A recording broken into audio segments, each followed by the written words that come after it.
Фольклорный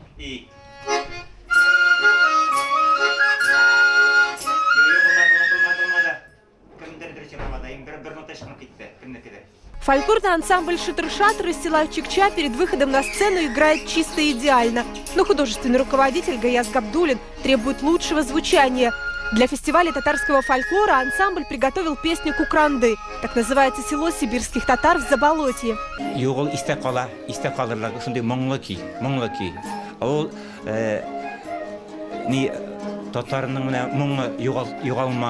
Şunday men üzünden unutulmay kiye şundanlık. Barıp hazır zaman şekillerdeki sözleri tatarça, keyin kültürasının strukturası Rusça. Amda endi mene yo'qoltmagan şu mung именно татарның икән ылыкын читтән күнеп тора. Иннек истә кала торган. И сүзләрдә шулай ук. Поют, играют и танцуют в одном номере весь колорит сибирско-татарского фольклора. «Шытыр-шатыр» – один из немногих детских коллективов в области, выступления которого зрители ждут. Их выступление художественной самодеятельностью назвать сложно. Такой высокий уровень.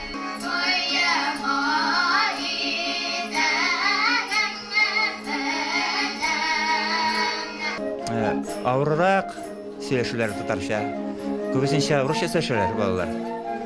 Но инде без тырышабыз, үзебездән кулдан килгән чакларны инде өйрәтергә, үзебез белгәнчә инде. Мәктәп өйрәтә, мин бераз тырышам үземчә шул җырлар буенча мәктәп инде шул фән буенча өйрәтә татар теленә. Мин инде шул моң ки буен кораллары белән Тут фольклор приходит на помощь языку и обратно. Дети в жизни, не говорящие по-татарски, на сцене читают народный эпос и татарских классиков. Такое количество участников, 340 человек, Дом культуры в селе Каскара видит раз в год. Тюменский район 4-й в программе областных дней татарской культуры. Здесь одновременно проходит несколько конкурсов народных талантов. Вместо выставки национальной кухни – вязаные ощпашмаки, баурсаки и чак-чак. В фойе клуба развернулась выставка декоративно-прикладного творчества. Художник и этнограф Ольга Бакиева в удивлении остановилась перед иллюстрациями сибирско-татарских сказок. Чего-чего, а сюжеты тысячелетних сказаний уж точно не ожидала здесь увидеть. Записанные ученым Василием Радловым в XIX веке, они никогда не издавались отдельно. Чудом является то, что сказки сибирских татар дети проиллюстрировали, они познакомились. На самом-то деле наше поколение, оно сегодня не имеет возможности увидеть, познакомиться с этими сказками. Слово «забыто» нельзя сказать, они не знают. Из эпических жанров в последние годы все чаще звучат баиты и мунаджаты, рассказывает собирательница сибирско-татарского фольклора Луиза Сурметова. Объехав в составе жюри 3 района, новых коллективов она не увидела. Зато в номерах уже известных обнаружила ценный фольклорный материал. В Ялуторском районе, конечно, из года в год у них фольклорная группа есть, Тамаша. Они в этом году показали Кекукшее. Они мне честно признались, сказали, что они, оказывается, в деревне бабушкам ходят по домам и выпрашивают, спрашивают, уточняют нюансы, как это делалось, что они там делали в этих обрядовых действиях. Жгучими дробушками ансамбль «Пышны» из села Мулаши прославил фольклор сибирских татар на всю Россию. Объехав фестивали от Волги до Урала, они впервые исполняют не сибирско-татарскую песню, а гидель. Хотели показать связь Татарстана с сибирскими татарами через Урал, как бурлит наш агидель, и сибирские татары приняли эту песню и поют как свою сибирскую татарскую песню. Агидель исполняется в медленном темпе, да, красиво, а мы показали свою сибирскую удаль. И видели, мы между первым, вторым, третьим куплетом дали сибирский дробь.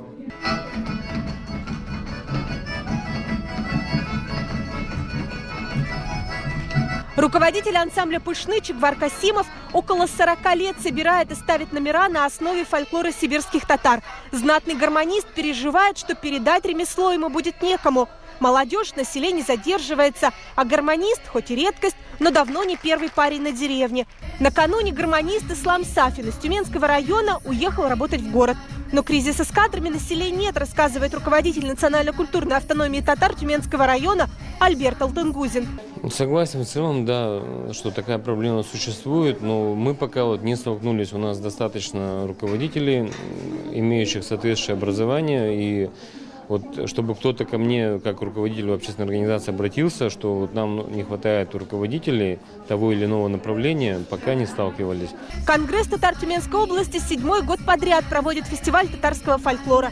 За эти годы число коллективов в регионе выросло до нескольких десятков. Возрождать, развивать и поддерживать народное творчество не только призами и аплодисментами, а находить и решать проблемы – задача фестиваля.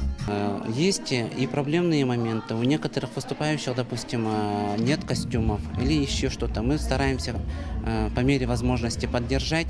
И, конечно же, Конгресс татар Тюменской области в лице президента Саттара Нурула Гарифуловича было обсуждение в оргкомитете, что в некоторых деревнях, если есть какие-то проблемные моменты, что мы их постараемся поддержать и с костюмами, и с другими необходимыми моментами. Для зрителей Дни татарской культуры – праздник и отдушина. Многие из звучащих песен с улицы домов ушли на сцену. А этот концерт для одних – возможность вспомнить родные мелодии, для других – подружиться с культурой соседей.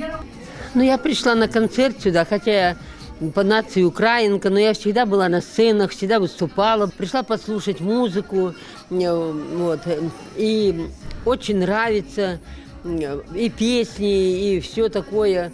И поэтому дай Бог, чтобы все жили дружно, мирно. Мен специально келем концерт қарағанға. Яратам татар музыкасын, татарларны яратам. Каждый ауылдағы кішілерінің талантын смотрю. Шундайын выступает, шул хатлы керлыйлар.